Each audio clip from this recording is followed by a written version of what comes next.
నమస్కారం అండి, వందనాలు. ఉదయం లేచిన మొదలుకొని బ్రష్, పేస్టు, సబ్బులు, ఆ తర్వాత వంట నూనె, ఇంట్లో వాడుకునే వస్తువులు ఇవన్నీ కూడా ఆగస్టు 1 నుంచి భయంకరంగా పెరగబోతుంది.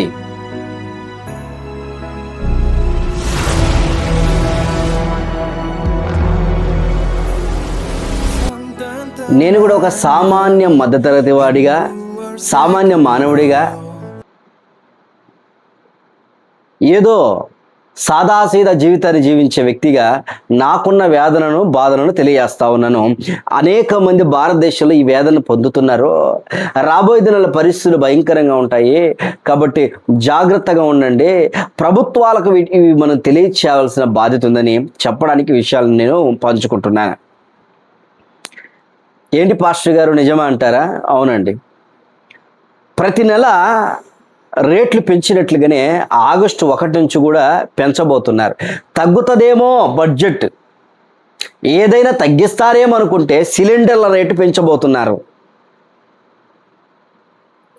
సబ్బులు, పేస్టులు, నూనెలు అన్నీ పెంచి మన సామాన్య కుటుంబాలకు అధిక భారముని వేయబోతున్నారు. అధిక భారం. ఎలా బ్రతకాలి అసలు?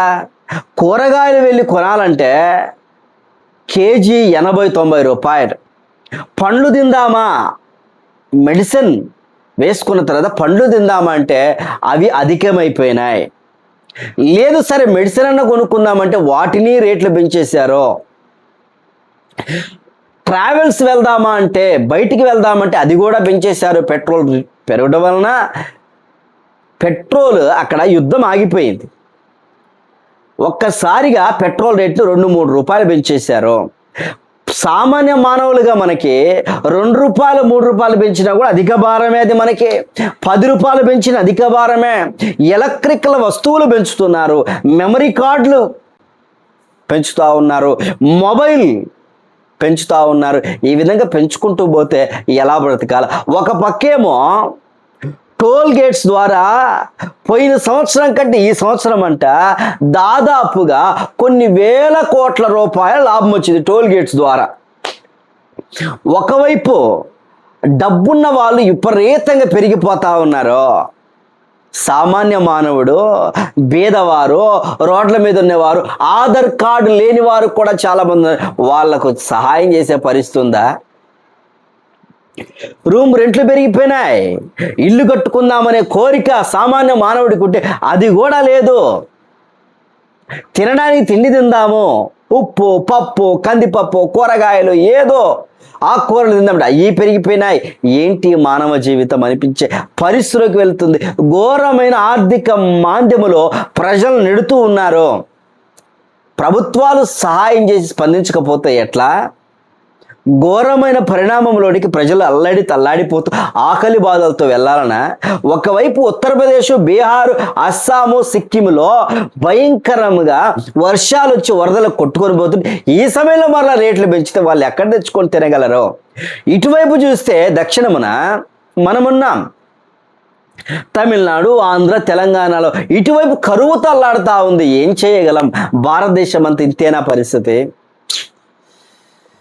సామాన్యంగా పిల్లలను చదివించుకుందామంటే, ఒకవైపు చూస్తే పిల్లలు చదివించుకుందాం అనుకుంటే విపరీతంగా ఫీజులు పెంచేశారు.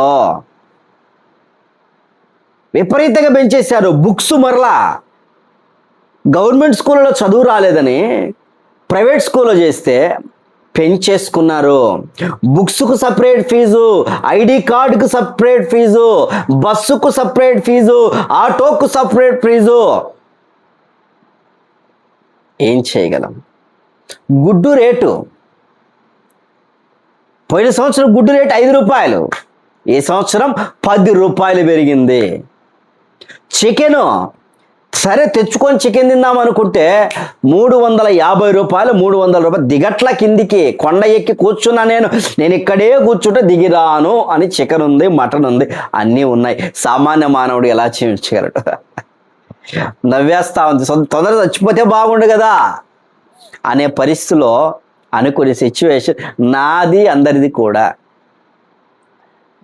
ఏంటిది? ఇంకా భారం వేస్తాం. డబ్బున్నోళ్ళు మాత్రమో, కోట్ల రూపాయలు సంపాదించిన వాళ్ళు, ఉద్యోగములు బాగా ₹1,00,000 సంపాదించిన వాళ్ళు మాత్రం అపార్ట్మెంట్లు, ఫ్లాట్లు అన్నీ తీసుకొని హ్యాపీగా బిందాస్గా వాళ్ళ లైఫ్ను లగ్జరీగా బతుకుతుంటే సామాన్య మానవుడి యొక్క పరిస్థితి ఏమిటి? మాలాంటి వారి జీవితం. అరటికాయ తిందామంటే, అరటిపండు తిందామంటే, పండ్లు మంచిగా తిందామంటే ముసలి వాళ్ళు చేతగాట్లేదండి. ఘోరం.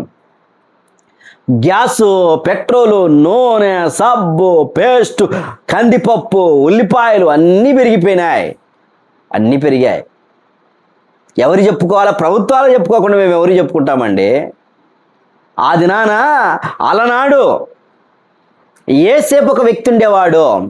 ఐగుప్తు అనే ప్రాంతంలో కరువు వచ్చినప్పుడు ఏసేపు ఒక్క నిలబడి దాచిపెట్టాడంట, మొత్తము ప్రజలకు అందించేశాడు.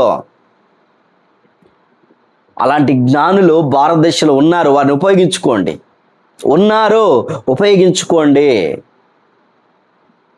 గొప్ప కార్యం జరిగించే వాళ్ళు అక్కడ ఉన్నారు. దేవుని యందు భయభక్తులు కలిగిన వారు, ప్రార్థనా పరులమైన వారు ఉన్నారు చాలామంది. ప్రభుత్వాల వాళ్ళు ఉపయోగించుకోండి. ఈరోజు ప్రజలు అల్లాడిపోతున్నారు, బాధపడుతూ దిగులు పడతా ఉన్నారు. అన్నీ పెంచుకుని పోతే మనిషి ఏం బతకగలడండి? డ్రస్సు రేట్లు పెరిగిపోయినాయి, చీరల రేట్లు పెరిగిపోయినాయి, షర్టు ప్యాంట్ల రేట్లు పెరిగిపోయినాయి. షాపు వాళ్ళని అడిగితే ఏమంటారు? ఏమండి మేమేం చేసామండి, అక్కడ పెంచేశారు, మేము ఇక్కడ పెంచేశాం. అక్కడ రూపాయి పెంచితే వీళ్ళు ₹10 పెంచేస్తారు. ఏం తీసుకొని పోతాము? చచ్చిపోతే ఏం తీసుకొని వెళ్ళిపోతారు? అర్థం కావట్లేదే. ఘోరమైన పరిస్థితి. ఏమి లక్షల జీతాలు వస్తాయి. జీతాలు ఏమైనా పెరిగిపోయినాయా? ఉద్యోగం చేస్తూ టీచర్ ఉద్యోగం చేసేవారు ఉన్నారు, గవర్నమెంట్లో కాకుండా ప్రైవేట్లు వాటిలలో. లెక్చరర్గా చేసేవారు ఉన్నారు, కూలి పనులు చేసుకుని వెళ్ళేవారు ఉన్నారు. రోజుకు ₹600-700. ఏమైనా పెంచేశారా వాటిని? లేదే. ఒక పాస్టర్, నేను దేవుని సేవ చేసే వ్యక్తిని. వచ్చే కానుక ఎంతో తక్కువ. వారానికి ₹1,000 2,000 వస్తుంది కూడా గగనమే, కష్టమే. ఎందుకు అన్ని వదిలిపెట్టి కష్టమైన నష్టమైన ఎందుకు సేవకు వచ్చాం? కారణం ఏమిటి? నెలకు 4-5 వేలు కూడా రావు సేవలో. ఎవరిని బాధపెట్టి ఎవరిని అడగం, దేవుడి మీద చూస్తున్నాం. కాకపోతే సామాన్య మానవులుగా సామాన్య జీవితం జీవించే నాలాంటి ఉద్యోగం చేసుకునేవారు, ఆ పూట కాబట్టి ఉద్యోగాలు లేక ఎంతో చదువుకొని ఉద్యోగాలు చేసి జీవితాన్ని కొనసాగించు పిల్లలు చూసుకుంటూ వ్యక్తులైన వారికి మొండి చేయి చూపిస్తే ఎట్లా ప్రభుత్వాలారా? ప్రజలకు భారం తగ్గించాలి. పెట్రోల్ అధికమైపోయిందే, చదువు అధికమైపోయింది. కొంటున్నారు చదువుని. ఎందుకు? భారతదేశంలో ఉండక చాలామంది ఇతర దేశాలకు వెళ్ళిపోయి అక్కడ సెటిల్ అవుతున్నారు. మరలా ఎందుకు రావట్లేదు? కారణం ఏంటి? అక్కడ వాళ్ళు రేటు పెంచినా జీతాలు ఎక్కువ వాళ్ళకి. ఇక్కడ రేట్లు పెంచేస్తున్నారు కానీ జీతాలు ఉన్నాయా? కూలి పని చేసుకునే వారికి ఏమైనా ఉందా? కష్టం భారంగా ఉంది. అర్థం చేసుకో, భారంగా ఉంది. భారం మాపొద్దు ప్రజల మీద. దేశము క్షేమంగా ఉండినట్లు, సహాయం చేయనట్లు, దేశములో ఉన్న పరిస్థితులను చక్కబరుచున్నట్లుగా ప్రార్థన చేద్దాం. రేట్లు పెంచొద్దండి. ప్రజలు ఆకలితో మనిషి బతికేది ఆహారం కోసం. డబ్బున్న వాళ్ళు చాలామంది ఉన్నారు, వాళ్ళు సహాయం చేయొచ్చు. ఈరోజు రిలయన్స్, గుర్తుపెట్టుకో, రిలయన్స్, అంబానీ ఉన్నారు కదా, రీఛార్జ్ చేసి ఆ సెల్ ఫోన్లో క్రికెట్ చూడడానికి డబ్బులు. ఈ ఫోన్పే, ఇక గూగుల్ పే, వీళ్ళందరూ కూడా రీఛార్జ్ చేసినప్పుడు అదనంగా తీసుకోవడం, ఇవన్నీ ఏంటి? భారమే. ప్రజలకు అర్థం కావట్లా. కాబట్టి దీని గురించి భారంతో ప్రార్థన. నేను అంటాను, ఒక మాట చెప్తాను, భూమి మీద బతికే బ్రతుకు దరిద్రం. బ్రతకాలి, బ్రతుకుతున్నాం. దేవుడు పిలిచినప్పుడు వెళ్ళిపోవాలి. కానీ భూమి మీద బ్రతికి కష్టంగా శ్రమగా బతుకుతున్నామే. నేను అనుకుంటున్నాను త్వరగా పోతే బాగుండు కదా. అక్కడ ఆకలి లేదు, దుఃఖము లేదు, కన్నీరు లేదు, వేదన లేదు, సంపాదించుకునేది ఉండదు, ఇల్లు కట్టుకునేది ఉండదు, ఏమీ ఉండదు, ప్రశాంతమైన జీవితం. ఈ మధ్య ఒక పాట కూడా రాశాను దాని గురించి. లోకం లోకం లోకం బంగారు లోకం, నీవు నేను వచ్చుట ఉందామా. లోకం లోకం లోకం పరలోకం, నీవు నేను వచ్చటికి వెళ్దామా. ఆ లోకంలో కష్టాలు లేవు, ఆ లోకంలో కన్నీరు లేవు, ఆ లోకంలో బాధలు లేదు, ఆ లోకంలో వేదన లేదు. లోకం లోకం లోకం బంగారు లోకం, నీవు నేను అచటికి వెళ్దామా. తొందరగా ఆ లోకంలో వెళ్ళాలని, అసలు ఈ లోకంలో ఈ సమస్య అంతా తొలగించుకొని త్వరగా యేసయ్య వస్తే అక్కడ వెళ్దామని ఒక ఆశ. ఈ బాధలు ఈ వేదనలు ఎవరు పడతారండి? అందుకే ఆదాము అవ్వలను దేవాతి దేవుడు అన్నీ సిద్ధం చేసి పెట్టాడు. తినండి, హ్యాపీగా ఉండండి, తినండి అని చెప్పి. మనిషి బ్రతికేదే తిండి కొరకు, కూటి కోసమే కోటి విద్యలు అని చెప్పి వెళ్తా ఉంటాం కదా. ఆదాము నవ్వల దేవుడు అక్కడ పెట్టాడు. వాళ్ళు చేసిన పాపం వలన శాపం, మానవుడు చేసిన పాపం వలన శాపం. కష్టపడి ప్రయాసపడి కష్టార్జితం చేసి సంపాదించిన కడుపులోకి ఎక్కడికి పోతుందండి? సరైన తిండి ఉందా మనిషికి? పిల్లలు పెంచడానికి తల్లిదండ్రులారా మీరు చూడండి, పిల్లలు పెంచడానికి ఒక్క పండు, యాపిల్ పండు తీసుకొద్దాం, లేకపోతే ఏదన్నా జామకాయ తీసుకొద్దామంటే 100 రూపాయల. బా, సరే కొన్ని తెచ్చి పిల్లలకు కోసిపెట్టి మీరు తినరా అని చెప్తా ఉన్నారు. ఎందుకు? చాలా బాధాకరం. అర్థం చేసుకుందాం, ప్రభుత్వాలు అర్థం చేసుకోండి. ప్రజలకు ఎలా సమృద్ధిగా వాళ్ళని ఏర్పాటు చేయాలో, వాళ్ళు మంచి ఎలా పెట్టాలో ఆలోచించండి. దాని కొరకు మేము అందరము కూడా భారంతో ప్రార్థన చేద్దాం. దేవుడే ఈ ప్రజలను రక్షించి ఆదరించి కాపాడునుగాక. ఈ లోకం కొరకు ప్రయాసపడకండి, నేను చెప్పేది ఇదే. ఈ లోకం కొరకు ప్రయాసపడద్దు, పరలోకం ఒకటి, దాని కొరకు ప్రయాసపడండి. యేసు ప్రభువే పరలోకాన్ని సృష్టించారు. ఆయన నేనే మార్గము సత్యము జీవమన్నారు. పరలోకాన్ని చూసిన వ్యక్తి ఆయనే భూమి మీదకి వచ్చాడు. రండి నేను మరలా తీసుకెళ్తానని చెప్తున్నాడు. ఇంకంతకంటే మార్గదర్శి ఎవరు కావాలి?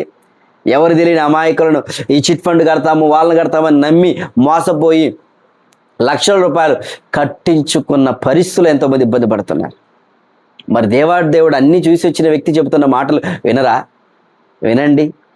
బంగారు లోకంలో ఉందాం, అక్కడ మరణమే లేని లోకం, సంతోషంగా ఉంటుంది. బైబిల్ చదవండి. మత్తయి, మార్కు, లూకా, యోహాను, ఈ 4 సువార్తలు చదవండి. కొత్త నిబంధన అద్భుతమైన కృపను దేవుడు అనుగ్రహిస్తారు. యెషయా గ్రంథం చదవండి, పరలోక యొక్క బహుమానాలను దేవుడు అనుగ్రహిస్తారు. కాబట్టి ప్రజలకు న్యాయం జరిగించినట్టు, ప్రజలకు సంపూర్ణమైన అన్ని బడ్జెట్ తగ్గునట్లుగా కొంచెం తగ్గించుకుంటురండి. సారాయి షాపులు, ఎక్కడ పడితే అక్కడ సారాయి షాపులు అధికం చేయడం, మీరు తాగండిరా మళ్ళీ మేమే పట్టుకుంటాం అని చెప్పి చేయడం, ప్రజలు బాధపడుతున్నారండి. కాబట్టి అర్థం చేసుకొని ప్రజలకు మేలు చేద్దాం. పోలీసు వాళ్ళు బాధపడుతున్నారు, డాక్టర్లు బాధపడుతున్నారు. చాలా కష్టంగా ఉంది. భారతదేశ ఆర్థిక పరిస్థితి చాలా దారుణంగా ఉంది. మీకు తెలియట్లా, చాలా దారుణంగా ఉంది. అందుకే వీటి గురించి ప్రత్యేకంగా ప్రార్థన చేద్దాం. దేవుడు సహాయం చేయట్లు ఒక మంచి వ్యక్తి, పరిపాలన చేసే వ్యక్తి, యేసేపు లాంటి జ్ఞానం కలిగిన వ్యక్తి భారతదేశంని చేతిలో తీసుకొని నడిపిస్తే బాగుంటుంది. ప్రజలు కడుపుకు 3 పూటల ఈ 5 ఏళ్ళు నోట్లోకి వెళ్తాయి. లేకపోతే కష్టం. ధనవంతులు చాలామంది ఉన్నారు, అర్థం చేసుకుని సహాయం చేయాలి.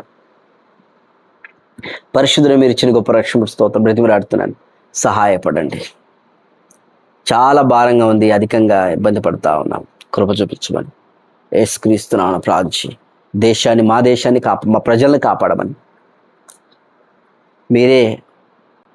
మేము సంతోషంగా భూమి మీద ఉండినట్టు సాయం చేయమని.